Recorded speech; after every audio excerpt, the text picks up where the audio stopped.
Hey everyone, welcome back to the Skin Functional channel. Today's video is a little bit different because we are filming this more podcast style, a little more relaxed, conversational, and definitely educational. Which honestly feels very on brand for the topic we're discussing today. Exactly. But before we jump into it, I also wanted to properly introduce someone you'll be seeing a lot more on this channel. Sindi. Hi everyone. As many of you may already know, I'll be moving on from Skin Functional soon, and Sindi will officially be stepping into my role. And really big shoes to fill. You'll be absolutely amazing.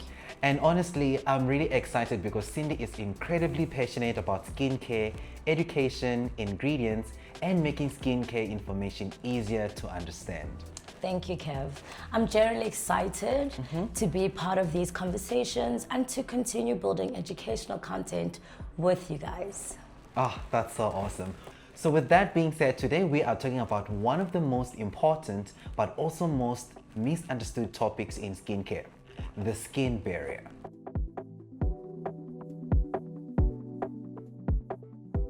I feel like skin barrier has become one of the biggest buzzwords lately. Definitely. Everyone is talking about barrier repair, damaged barriers, skin cycling, but I think a lot of people still don't actually know what the skin barrier is. 100%. So simply put, the skin barrier is the outermost layer of the skin. Its job is to keep hydration in, irritants, pollutants, and environmental stresses out. I love the sound of that.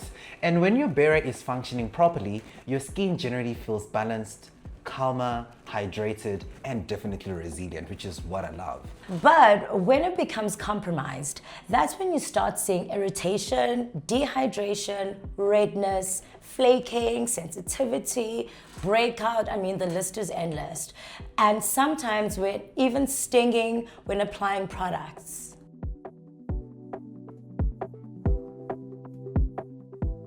This is probably one of the biggest skincare myths out there. Definitely. And a lot of people are falling for it, unfortunately.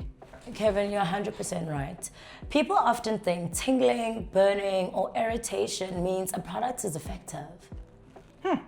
When actually in reality, persistent irritation usually is a sign that the skin barrier is struggling or even just simply compromised. Especially with overuse of exfoliating acids, retinoids, scrubs, or too many active ingredients layered together. As you know, I always say that healthy skin shouldn't constantly feel inflamed.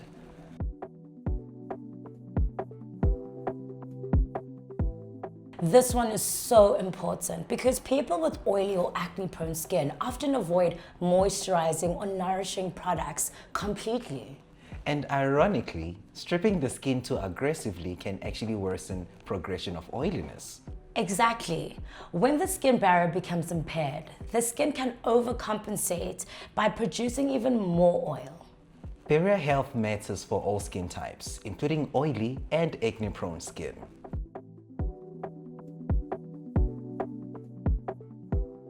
And I definitely think social media has contributed to this one. I totally agree. And I have actually seen it. So there was a period where you find that everybody was exfoliating constantly, using multiple acids daily and overloading their routines. Like people were going through the most only because of that notion like, oh, you know what, the more you exfoliate, the better your skin is gonna look. But over-exfoliation is one of the fastest ways to damage the skin barrier. Yeah, and that's where you and I come in to reinforce the idea of honorable skin intelligence.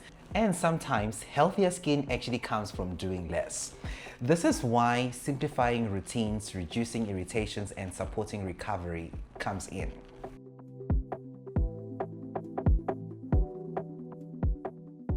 So what are some of the biggest mistakes people make when it comes to barrier health?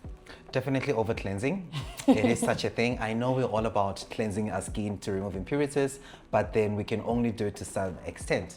So what's also important to note is that using harsh cleansers, especially like twice a day, especially if the skin already feels quite tight or dry, at times this could typically be indicative of the skin barrier being compromised. 100%. And another big one is introducing too many active ingredients. Yeah, I know, right? Sometimes, you know, some people introduce like so many active ingredients at once. At once, it just becomes sweet. The skin is screaming. Yes, and the skin can only be able to like sustain itself and like keep it together for like So long. you know, for so long.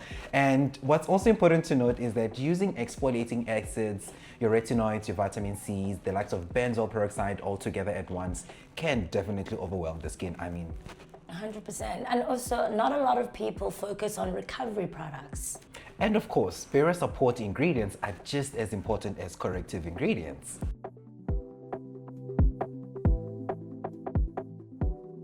So, if someone feels their skin barrier is compromised, where should they actually start? First, simplify your routine.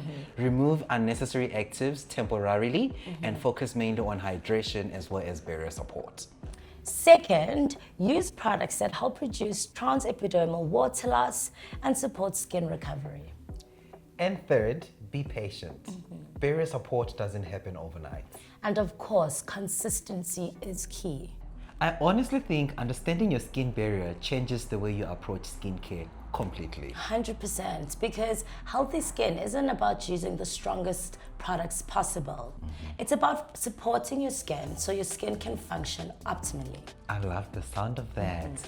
And before we wrap it up, I just want to say thank you to everyone who has been part of my journey here at Skin Functional.